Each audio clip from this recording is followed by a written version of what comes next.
যারা আত্মহত্যা করে তাদের আত্মা নাকি কবরের ঠাঁই পায় না, গাছে গাছে কিংবা যেখানে সে আত্মহত্যা করে সেখানে সবসময় ঘুরে বেড়ায়। আজকে আমি তেমন একটা ঘটনায় আপনাদের সাথে শেয়ার করব, যা আমার আম্মুর কাছ থেকে শোনা, আমার জেঠির সাথে ঘটে যাওয়া। ঘটনা 1। আমাদের গ্রামের বাড়ি হলো জামালপুর, গ্রামের নাম নবাবপুর। তো আমাদের গ্রামেরই পাশের একটা গ্রাম থেকে একজন লোক প্রতিদিন আসতো ধান খেতে পানি দেওয়ার কাজে। সে সারাদিন কাজ করতো আর রাতে বাড়ি ফিরে যেত। এমনই একদিন সে তার বউয়ের সাথে রাগারাগি করে কাজ করার জন্য চাই সেই খেতে পানি দেওয়ার যে মেশিন ঘর, সেই মেশিন ঘরে। তো সে আর ওই দিন রাতে বাড়ি ফিরে না, সারা রাত ওই মেশিন ঘরে থাকে এবং সারা রাত সে সিগারেট খায়। সকালে একজন লোক ওই মেশিন ঘরের পাশের রাস্তা দিয়ে যাচ্ছিল ফজরের নামাজ পড়ার জন্য। তখনই দেখে যে ওই লোকটার মরদেহ মেশিন ঘরের পাশের একটা গাছে ঝুলছে। সে চিৎকার করে সব লোকজন ডাকাডাকি করে জড়ো করে এবং সেই লোকটির মরদেহ নামিয়ে দাফন করার ব্যবস্থা করা হয়। লোক মুখে শোনা যায় তার স্ত্রীর সাথে ঝগড়া করে রাগে সে আত্মহত্যা করে। তো ওই লোক যেখানটাই আত্মহত্যা করে সে জায়গাটা ছিল আমাদের বাড়ির ঠিক পাশের রাস্তায়।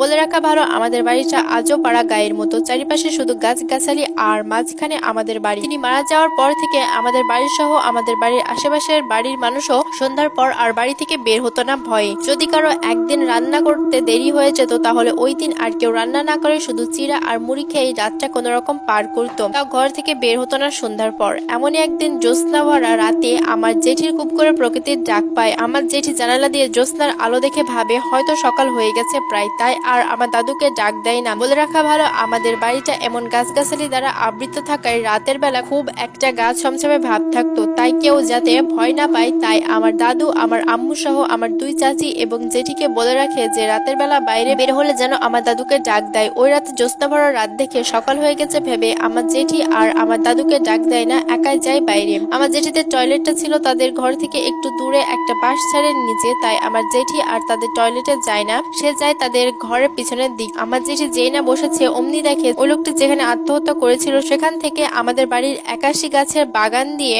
একটা সাদা কাপড় পরে কেউ একটা আসছে। এটা দেখে আমার জেঠি বেশি একটা না ঘাবড়ালেও যখন দেখে যে ওই সাদা কাপড় পরা অবয়বটির পা মাটিতে নেই, চোখ দুটো লাল এবং পায়ের পাতা পেছন দিকে, আর অবয়বটি ধীরে ধীরে জেঠির দিকে আসছে, তখন আর আমার জেঠি বুঝতে বাকি থাকে না এটা আসলে কি। জেঠি বুঝতে পেরে এক দৌড় দেয় ঘরে যাওয়ার জন্য। জোরে দৌড়াতে গিয়ে আমার জেঠি তাদের ঘরের সামনে পড়ে যায় আর ঠিক তখনই আমার দাদু সজাগ হয়ে যায়। আর আমার জেঠির থেকে সবকিছু শুনে আমার দাদু অনেক রাগারাগি করে বলে যে আমি না বলেছি যে আমাকে ডাক দেওয়া ছাড়া রাতে একা বের হবে না। তারপর থেকে আর কিছু দেখেনি আমার জেঠি। ঘটনা 2। এই ঘটনাটা ঘটে আমার সাথে যখন আমরা গ্রামে বসবাস করতাম।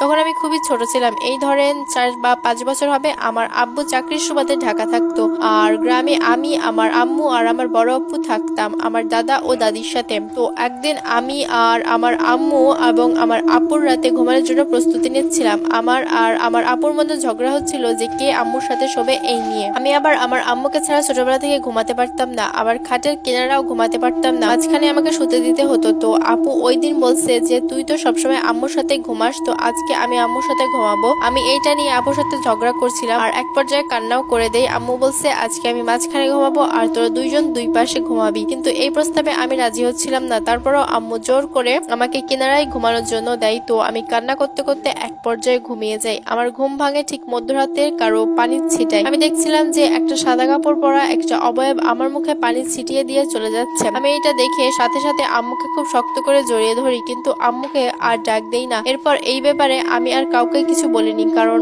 আমি ছোট হওয়ায় ঘটনাটা খুব তাড়াতাড়ি ভুলে যাই আর কাউকে বলা হয় না। তবে এখন আমার প্রায় কথাটা মনে পড়ে আর গা শিউরে ওঠে আর আমি ভাবি যে আমি কেন কাউকে এই ব্যাপারে কিছু বললাম না। তারপর কয়েক মাস পর আমরা ঢাকায় চলে আসি আর আমি ঘটনাটা আমার ছোট মনের ভুল ভেবেই ভুলে যাই।